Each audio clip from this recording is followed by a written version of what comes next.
আসসালামু আলাইকুম ফ্রেন্ডস। আমি এখন এই রাতের বেলা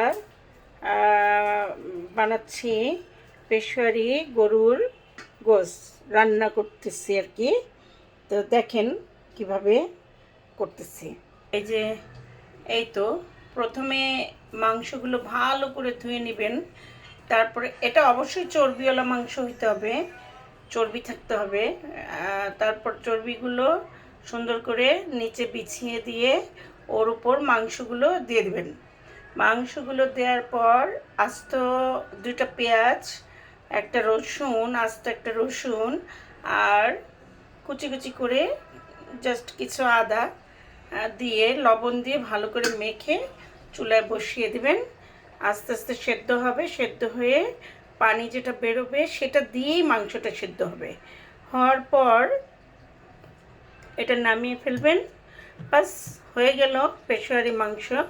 তার মধ্যে আমি দিয়ে দিয়েছি 2টো হাড়। এখন এই হাড় দুটো সেদ্ধ হয়ে গেছে। আমি খুব মজা করে এই হাড় দুটো খাবো। হ্যাঁ, আমি একটা খাবো, আমার ছেলের বউ একটা খাবে, কারণ হাড়ে আছে প্রচুর ক্যালসিয়াম। এভাবেই হচ্ছে আপনারা রান্না করবেন, রান্না করে খেয়ে দেখবেন কেমন হয়। হ্যাঁ, দেখেন কালারটা অনেক সুন্দর হয়েছে, দেখছেন কালারটা, দেখেন কালারটা খুব সুন্দর এসছে।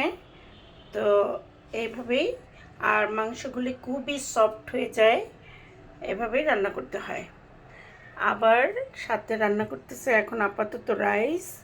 সকালে এই পেশোয়ারি মাংসটা কি করব, সকালে আবার মশলা দিয়ে সুন্দর করে ভুনা করে ফেলবো।